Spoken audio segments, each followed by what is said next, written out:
الحمدللہ نحمده ونستعینه ونستغفره ونؤمن به ونتوکل علیہ ونعوذ باللہ من شرور انفسنا ومن سیئات اعمالنا من يهده اللہ فلا مضل له ومن يضلل فلا هادی له ونشهد أن لا إله إلا الله وحده لا شريك له ولا نظير له ولا مثل له ولا مثال له ونشهد أن سيدنا وسندنا وشفيعنا ومرشدنا ومولانا وملجانا محمد وبارك وسلم وصل عليه. اعوذ باللہ من الشیطان الرجیم بسم اللہ الرحمن الرحیم ولو ان اہل القرى آمنوا واتقوا لفتحنا علیہم برکات من السماء والارض وقال اللہ تبارک وتعالی فی مقام آخر لقد كان لكم في رسول الله أسوة حسنة لمن كان يرجو الله واليوم الآخر وذكر الله كثيرا. صدق الله مولانا العظيم وبلغنا رسوله النبي الكريم ونحن على ذلك لمن الشاهدين والشاكرين والحمد للہ رب العالمین.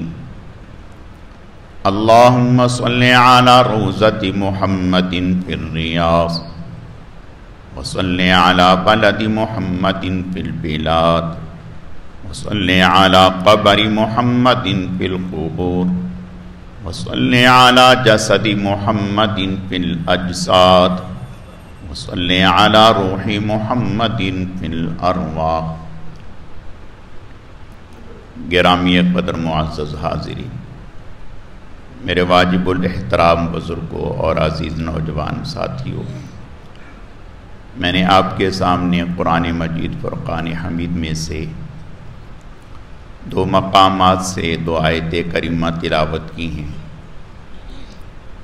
رب ذوالجلال سے دعا ہے کہ وہ ذات بزرگ و برتر مجھے اس کی روشنی میں صحیح کہنے کی اور سمجھانے کی توفیق عطا فرمائے. پھر اللہ رب العزت کی ذات اس مختصر وقت میں جو کچھ کہا سنا جائے، اس کہنے سننے کو محض اپنی رضا کے لیے اپنی بارگاہ میں قبول و منظور فرمائے. ہم سب کی نجات اور ہدایت کا، مغفرت کا ذریعہ اور سبب بنائے. میری آج کی مختصر گزارشات کا موضوع اور عنوان آپ صلی اللہ علیہ وسلم کا اسوہ اور رفاہی ریاست، یہ عنوان ہے. اسی سے متعلق چند باتیں عرض کرنی ہیں. اللہ رب العزت صحیح کہنے کی، سمجھانے کی، سمجھنے کی، عمل کرنے کی توفیق عطا فرمائے. اور جو کچھ کہا سنا جائے، اللہ رب العزت اسے اپنی بارگاہ میں قبول و منظور فرمائے. آپ صلی اللہ علیہ وسلم کی سیرت مبارکہ کے بے شمار پہلو ہیں جن پر بات کی جاتی ہے اور ہوتی رہتی ہے. آپ صلی اللہ علیہ وسلم کی سیرت میں سے ایک پہلو، آپ نے ریاست کا کیا تصور دیا، ریاست کیسی ہو، اس کی ذمہ داریاں کیا ہیں، اور بعد میں آپ کے خلفاء انہوں نے ریاست کا تصور کس طرح سے پیش کیا. یہ عنوان ہے، اسی سے متعلق چند باتیں عرض کرنی ہیں. آپ صلی اللہ علیہ وسلم نے ریاست قائم کی تو ریاست کی بنیادی ضرورتوں میں سے امن کا قائم ہونا ہے۔ کسی ملک میں کسی جگہ پر اگر امن نہیں ہے، بد امنی ہے، انتشار ہے، فسادات ہیں، جھگڑے ہیں، قتل و غارت گری ہے، چوری ہے، ظلم و زیادتی ہے، وہ ریاست کبھی کامیاب نہیں ہو سکتی اور ترقی نہیں کر سکتی۔ ہم اس کا مشاہدہ کر رہے ہیں اور دیکھ رہے ہیں۔ آپ صلی اللہ علیہ وسلم نے پہلا کام یہ فرمایا کہ امن کو قائم کیا۔ مدینہ تشریف لائے تو امن کے قیام کے لیے کہ فسادات نہ ہوں، جھگڑے نہ ہوں، یہود سے آپ نے معاہدہ کیا جو مدینہ کے مضافات میں آباد تھے۔ مشرکین سے لڑائی چل رہی تھی، مشرکین ہر آئے دن حملہ آور ہو رہے تھے۔ آپ صلی اللہ علیہ وسلم نے صلح حدیبیہ کے موقع پر ان سے بھی معاہدہ کیا کہ امن قائم ہو۔ تو گویا ریاست کی بنیادی ضرورتوں میں سے امن کا قائم ہونا ہے۔ دوسری چیز عدل و انصاف۔ کوئی طاقتور کسی کمزور کو اپنی طاقت کے بل بوتے پر دبا نہ سکے، اس پر ظلم اور زیادتی نہ کر سکے۔ ہر غریب انسان کو، ہر دیہاتی کو، پڑھے لکھے ان پڑھ کو انصاف فراہم ہو۔ آپ صلی اللہ علیہ وسلم نے عدل قائم کیا۔ آپ صلی اللہ علیہ وسلم نے انسانوں کے حقوق بتائے، مسلمان کے حقوق بتائے، کافروں کے حقوق بتائے، حتیٰ کہ جانوروں تک کے حقوق بتلائے۔ آپ صلی اللہ علیہ وسلم نے ریاست کا تصور اس طرح سے پیش کیا کہ ہر انسان کی بنیادی ضرورتیں ریاست پوری کرے۔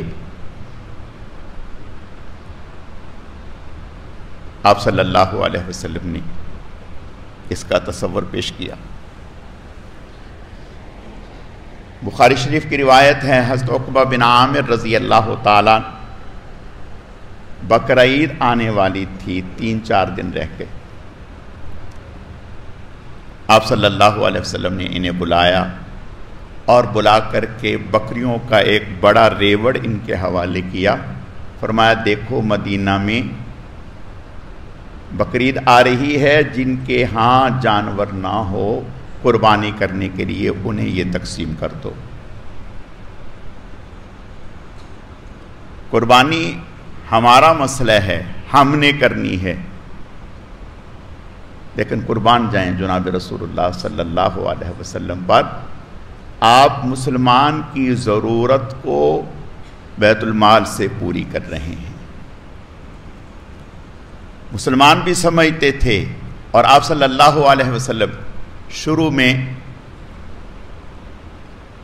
آپ کے سامنے اگر کوئی جنازہ آتا تو آپ فرماتے، پوچھتے کہ اس پر کوئی قرض تو نہیں؟ اگر کہا جاتا کہ اس پر قرض ہے تو فرمائے اس نے قرض کی ادائیگی کے لیے کچھ وراثت چھوڑی ہے۔ اگر کہہ دیا جاتا کہ جی ہاں اس نے مال چھوڑا ہے تو آپ اس کی نماز جنازہ پڑھا دیتے اور پھر فرماتے کہ بھئی اس کے مال سے اس کا قرض ادا کر دیا جائے۔ اور اگر کوئی ایسا شخص ہوتا کہ جس نے قرض لے رکھا ہے، ادائیگی کی کوئی سبیل نہیں ہے، اور انتقال کر گیا، آپ اس کی نماز جنازہ فرماتے تھے تم پڑھ لو، میں نہیں پڑھوں. اور صحابہ کرام رضوان اللہ علیہم اجمعین کے لیے یہ بڑی گرانی والی بات تھی. پھر خوشحالی آ گئی، آپ صلی اللہ علیہ وسلم نے اعلان فرما دیا، فرمایا اگر کوئی شخص انتقال کرتا ہے، وہ وراثت چھوڑتا ہے، مال چھوڑتا ہے، تو اس کا مال اس کے ورثاء کو ملے گا. اور اگر وہ اس حال میں انتقال کرتا ہے کہ مقروض ہے، اس کے پاس کچھ بھی نہیں اور قرض دینے کے لیے بھی کچھ نہیں، فرمایا وہ ہمارے ذمے آ جائے، ہم بیت المال سے اس کا قرض ادا کریں گے. آپ صلی اللہ علیہ وسلم نے یہ ریاست کا تصور پیش کیا. ایک صحابی حضور علیہ السلام کی خدمت میں آئے، یا رسول اللہ میں سفر پہ جا رہا تھا تو مدینہ کے قریب میری سواری مر گئی، جانور مر گیا، اب سفر میرا لمبا ہے، تو آپ مجھے سواری فراہم کر دیں. آپ صلی اللہ علیہ وسلم بعض دفعہ صحابہ کرام سے خوش طبعی بھی فرمایا کرتے تھے. تو آپ نے ارشاد فرمایا کہ ٹھیک ہے آپ بیٹھ جاؤ، ہم آپ کو اونٹنی کا بچہ دے دیں گے. اب وہ پریشان ہو گیا، بیٹھ گیا کہ بھئی اونٹنی کا بچہ میں کیا کروں گا، میرے کس کام کا، میں اسے اٹھاؤں گا یا وہ مجھے اٹھائے گا، مجھے تو سواری کی ضرورت ہے. پھر اس نے تقاضا کیا، آپ نے فرمایا آپ بیٹھیں، ہم آپ کو اونٹنی کا بچہ دیں گے. پھر آپ صلی اللہ علیہ وسلم نے ایک بہترین سواری کے قابل جوان اونٹ منگوایا اور اس کے حوالے کرتے ہوئے فرمایا یہ بھی اونٹنی کا بچہ ہی ہے، کسی نہ کسی اونٹنی کا یہ بھی بچہ ہے. یہ خوش طبعی تھی. تو آپ صلی اللہ علیہ وسلم نے بیت المال سے ایک مسلمان کی ضرورت کو پورا کیا، حاجت کو پورا کیا. حضرت عمر بن خطاب رضی اللہ تعالیٰ عنہ کا زمانہ ہے. یمن کے گورنر حضرت معاذ بن جبل رضی اللہ تعالیٰ عنہ اور حضرت معاذ بن جبل رضی اللہ تعالیٰ عنہ اہل علم میں شمار ہوتا تھا اور بڑے اہل علم میں شمار ہوتا تھا. اور آپ صلی اللہ علیہ وسلم نے انہیں یمن کا گورنر بنا کر کے بھیجا تھا. حضور کی حیات میں یہ یمن کے گورنر رہے. سیدنا صدیق اکبر رضی اللہ تعالیٰ عنہ کے زمانے میں یمن کے گورنر رہے. حضرت عمر بن خطاب رضی اللہ تعالیٰ عنہ کا زمانہ آیا تو یہ یمن کے گورنر تھے. انہوں نے اپنے صوبے میں سے جو آمدن ہوئی سارے سال کا خرچہ نکالنے کے بعد اس پوری آمدن کا 1/3 حصہ مرکز کو بھیج دیا مدینہ منورہ میں حضرت عمر کے پاس. اب دیکھیں ہمارے ہاں صوبے لیتے ہیں دیتے نہیں ہیں، وہاں صوبہ مرکز کو 1/3 مال، پوری آمدن کا 1/3 مال بھیج رہا ہے. اس پر تو مرکز کو خوش ہونا چاہیے. حضرت عمر بن خطاب رضی اللہ تعالیٰ عنہ ناراض ہوئے اور حضرت معاذ بن جبل رضی اللہ تعالیٰ عنہ سے فرمانے لگے کہ آپ تو پڑھے لکھے آدمی ہیں، عالم آدمی ہیں، یہ آپ نے کیا کیا؟ حضور علیہ السلام نے ارشاد نہیں فرمایا کہ ان کے اغنیاء سے زکوٰۃ لے کر صدقات لے کر ان کے فقراء میں لٹا دیا جائے؟ تو آپ جو یہاں سے آپ کو زکوٰۃ صدقات دیگر چیزیں جو وصول ہوئی ہیں وہ انہی میں لٹائیں، ہمیں ضرورت نہیں ہے، آپ نے یہاں کیوں بھیجا؟ ضرورت نہیں۔ اندازہ کریں، حضرت معاذ بن جبل رضی اللہ تعالیٰ عنہ نے فرمایا کہ امیر المؤمنین ساری ضرورتیں حاجتیں پوری کرنے کے بعد بھی یہ مال بچ گیا تھا، ساری حاجتیں ضرورتیں پوری کرنے کے بعد بھی یہ مال بچ گیا تھا، اس لیے آپ کے حوالے کیا جا رہا ہے۔ آپ نے قبول فرما لیا۔ اگلا سال آیا تو آدھا مال دے دیا، آدھا مال۔ اس سے اگلا سال آیا 2/3 دے دیا۔ حضرت عمر نے فرمایا یہ کیا بھائی؟ فرمایا الحمدللہ ہمارے صوبے میں کوئی ایک بھی ڈھونڈنے سے مستحق نہیں ملے گا، ڈھونڈنے سے کوئی ایک بھی مستحق نہیں ملے گا۔ یہ اسلامی ریاست ہے اور اسلامی ریاست کا تصور ہے۔ حضرت عمر ابن عبدالعزیز رحمۃ اللہ علیہ کا زمانہ ہے، عراق کے گورنر عبدالحمید ہیں، حضرت عمر بن خطاب رضی اللہ تعالیٰ عنہ کو حضرت عمر بن عبدالعزیز رحمۃ اللہ علیہ کو خط لکھا کہ ہمارے صوبے میں جو آمدن ہوئی ہے وہ ہم نے سب خرچ پورے کرنے کے بعد، سب ضرورت مندوں کی ضرورت پوری کرنے کے بعد وہ بچ گیا، اس کا کیا کریں؟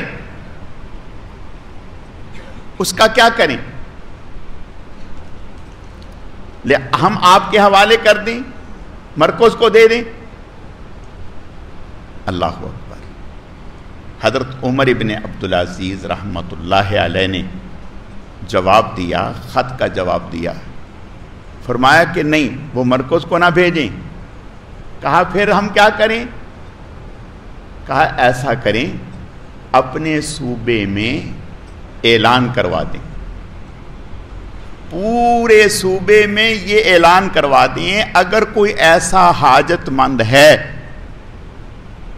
جس کی بچی جوان ہے اور وہ شادی کے اخراجات برداشت نہیں کر سکتا، ہم حکومت سے اس کے اخراجات برداشت کریں گے، جتنے بھی پورے صوبے میں جتنے بھی ایسے لوگ ہوں ان سب پر اس رقم کو خرچ کر دیا جائے۔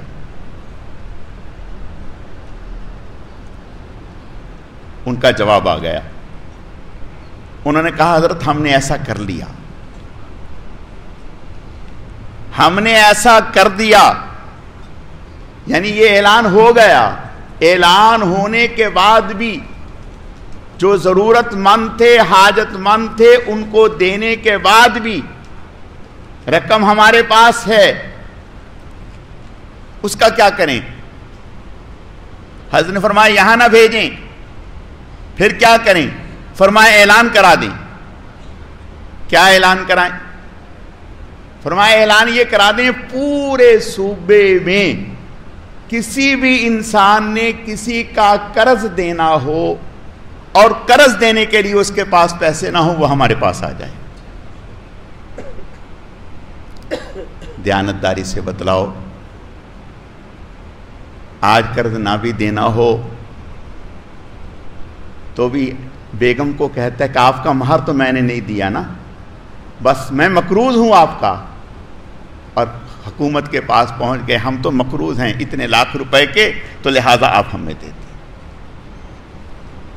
یاد رکھیں جب دین ہوگا، اسلام ہوگا، اس وقت لوگوں میں خدا خوفی ہوگی، مکاری، جھوٹ، دجل، دھوکہ، یہ چیزیں نہیں ہوں گی، نہ ہونے کے درجے میں ہوں گی۔ اس گورنر نے پھر حضرت کو خط لکھا کہ حضرت ہم نے یہ بھی اعلان کرا دیا کہ ہمارے صوبے میں کوئی بھی اگر مقروض ہے وہ ہمارے پاس آ جائے، ہم اس کا قرض دیتے ہیں، لہذا پھر بھی رقم بچی ہوئی ہے، اب بتائیں کیا کرنا ہے؟ حضرت نے فرمایا تیسرا خط ہے یہ، حضرت عمر بن عبدالعزیز کا اپنے گورنر کے نام، اور یہ خط موجود ہے اور گورنر کے جوابات موجود ہیں۔ تیسرا خط یہ ہے کہ اچھا یہ اعلان کروا دیں کہ اگر کسی شخص نے اپنی بیوی کا مہر دینا ہو اور ابھی تک نہ دیا ہو، اس کے پاس گنجائش نہ ہو، وہ ہمارے پاس آ جائیں، ہم اس کا مہر اپنی طرف سے ادا کر دیتے ہیں۔ بات یہ ہے ہمیں ڈرایا جا رہا ہے اسلامی ریاست سے، رفاعی ریاست سے ڈرایا جا رہا ہے۔ آپ اگر اسلام نافذ کر دیں گے تو سب کے ہاتھ کٹے ہوں گے، کیا مطلب؟ آپ یہ کہنا چاہ رہے ہیں کہ ہمارے مسلمانوں میں سارے چور ہیں؟ نہیں، اسلام کے نفاذ کی برکات ہیں۔ اللہ قرآن میں کہتے ہیں وَلَوْ أَنَّ أَهْلَ الْقُرَىٰ آمَنُوا وَاتَّقَوْا لَفَتَحْنَا عَلَيْهِمْ بَرَكَاتٍ مِّنَ السَّمَاءِ وَالْأَرْضِ۔ اگر ایمان لے آئیں، تقوی اختیار کر لیں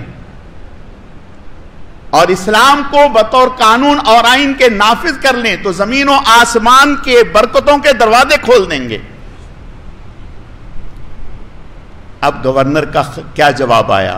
حضرت یہ اعلان بھی ہو چکا، یہ اعلان بھی ہو چکا۔ پہلا اعلان یہ کروایا ہم نے کہ اگر کسی کی بچی جوان ہو، رخصت کرنے کے لیے خرچے نہ ہو تو حکومت دے گی، پیسہ پھر بچ گیا۔ دوسرا اعلان یہ کروا دیا اگر کوئی مقروض ہے، قرض دینے ہیں، پیسے نہیں ہیں، حکومت کے پاس آئے، ہم پیسے دے رہے ہیں، وہ اپنا قرض اتار دے، پھر بھی پیسے بچ گئے۔ اور تیسرا اعلان یہ کروایا کہ کسی نے بیوی کا مہر نہیں دیا، وہ ہمارے پاس آ جائے، ہم پیسے دیتے ہیں، مہر ادا کر دے، اب بھی بچ گئے، اب کیا کریں؟ اللہ اکبر، یہ اسلام کی برکات ہیں۔ حضرت عمر بن عبدالعزیز رحمت اللہ علیہ، اللہ تعالیٰ ان کی قبر پہ کروڑہ رحمت نازل فرمائے۔ چوتھا خط لکھا، فرمایا کہ وہ پیسہ ہمیں نہ دیں، جو بچ گیا وہ پیسہ ہمیں نہ دیں۔ حضرت پھر کیا کریں؟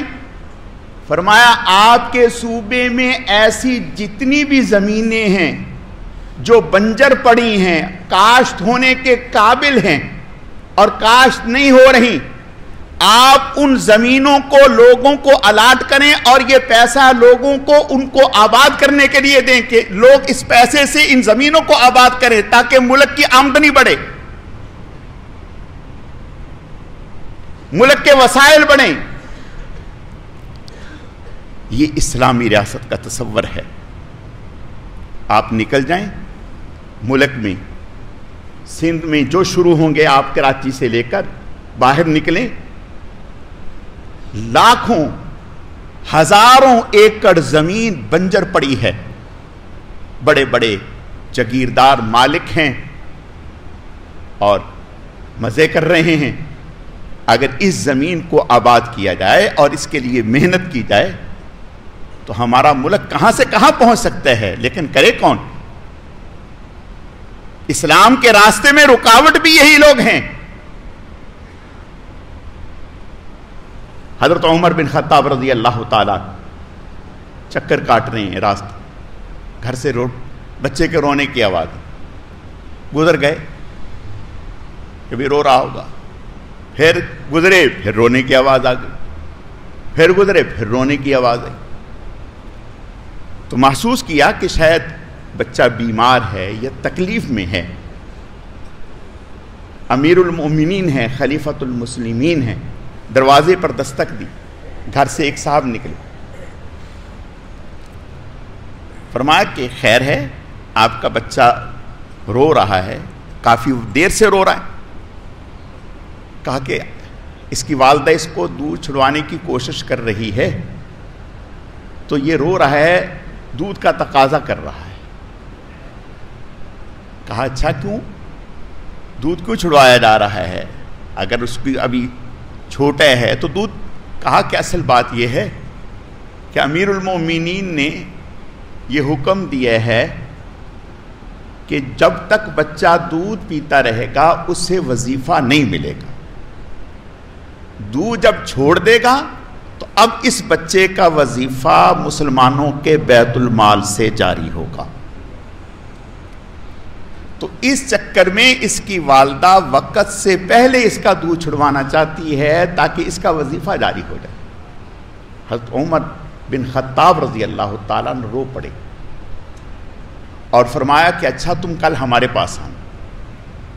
اگلے دن سے یہ اعلان کر دیا کہ پیدا ہوتے کے ساتھ ہی بچے کا وظیفہ مسلمانوں کے بیت المال سے جاری ہوگا۔ آج جو یہ غیر کافر جو لوگ بچوں کے الاؤنس جاری کرتے ہیں، وظائف جاری کرتے ہیں، ان سے پوچھیں انہوں نے یہ تصور کہاں سے لیا؟ یہ اسلام نے دیے ہے، ہمارے دین نے دیے ہے۔ ہمیں دین سے ڈرایا جا رہا ہے۔ مسلمانوں کی ریاست یہ تصور پیش کرتی ہے کہ اگر آپ کے کوئی نوجوان ایسے ہے جس کا روزگار نہیں ہے تو آپ کی ریاست اس کا بوجھ اٹھائے گی جب تک کہ اس کو روزگار پہ کھڑا نہ کرے۔ اور اللہ ہماری حفاظت فرمائے، آج پڑھے لکھے عام لوگ خودکشی کر رہے ہیں، صلاحیت والے لوگ، عام لوگ آئے دن اخبارات میں پڑھتے ہیں کہ ایک صاحب نے اپنے ایک بچے کو قتل کیا، دوسرے بچے کو ذبح کیا، تیسرے کو، بیوی کو، خود کو ذبح۔ بھئی کیا ہوا؟ کھانے کے لیے کچھ نہیں تھا، اسکول کی فیس دینے کے لیے پیسے نہیں تھے۔ یہ روز مرہ کے معمولات نہیں ہیں۔ کیوں ایسا ہے؟ یاد رکھیں، عمر ابن عبدالعزیز رحمت اللہ علیہ، عمر بن خطاب رضی اللہ تعالیٰ، عمر ابن عبدالعزیز گھر جا رہے تھے، راستے میں ایک شخص انگور بیچ رہا تھا، انگور بیچ رہا ہے، دل میں آیا کہ انگور لے لوں، جیب میں ہاتھ ڈالا تو پیسہ نہیں تھا، 1 درم کے انگور تھے، پیسے نہیں، خاموشی سے آگے چلے گئے، بیوی کے پاس گئے، اور بیوی کون ہے؟ بادشاہ کی بیٹی ہے، بادشاہ کی بہن ہے، یعنی ایک بادشاہ باپ ہے، ایک بادشاہ بھائی ہے، اور بادشاہ کی بیوی ہے، یعنی جس کا شوہر بادشاہ ہو، جس کا والد بادشاہ ہو، جس کا بھائی بادشاہ ہو، ایسی بیوی۔ اسے کہا کہ 1 درم ہے، وہ مسکرائیں اور حیران ہوئی، خیریت 1 درم کی کیا ضرورت پڑ گئی؟ کہا ہے تو بتاؤ۔ کہا اگر آپ کے پاس ہوتا تو میرے پاس بھی ہوتا، جب آپ کے پاس نہیں تو میرے پاس کہاں سے آیا؟ کیا ضرورت پڑ گئی؟ کہا دل چاہ رہا تھا انگور کھانے کے لیے لیکن جیب میں پیسہ نہیں تھا، تو میں نے کہا آپ سے پتہ کر لو۔ کہا میرے پاس بھی نہیں۔ یہ وہ امیر المومنین ہیں کہ جن کی بچیاں سالن نہ ہونے کی وجہ سے پیاز کے ساتھ روٹی کھا رہی ہیں۔ کیا انہیں ثواب دیدی فنڈ جو آج ہماری حکومتوں کو اور ہمارے لوگوں کو نظر آتا ہے کہ بھئی فلاں ایم این اے کے پاس، فلاں ایم پی اے کے پاس، فلاں وڈیرے کے پاس، فلاں حکومت کے پاس ثواب دیدی فنڈ ہے جی، اپنی ثواب دی سے جہاں چاہیں خرچ کریں، ان حضرات کے پاس ایسا فنڈ نہیں تھا، لیکن یہ جانتے تھے ان الذین یاکلون اموال الیتامی ظلما انما یاکلون فی بطونہم نارا، کہ جس نے کسی غریب کا، یتیم کا، مسکین کا 1 روپیہ بھی ناجائز ظلم کے ساتھ اپنے پیٹ میں ڈالا تو اس نے روپیہ نہیں، جہنم کے شعلے اپنے پیٹ میں بھر لیے، بھوک برداشت کر لی، پیاس برداشت کر لی، لیکن 1 روپیہ بھی ناجائز کھانا اپنے اوپر حرام کر لیا۔ میرے عزیزو، جب اوپر سے لے کر نیچے تک ایسے لوگ ہوں گے، امن آئے گا، عدل و انصاف آئے گا، محبت اخوت پیدا ہوگی، اور اللہ کی طرف سے برکتیں اور رحمتیں نازل ہوں گی۔ اللہ تعالی ہمیں سمجھنے کی، عمل کرنے کی توفیق عطا فرمائے۔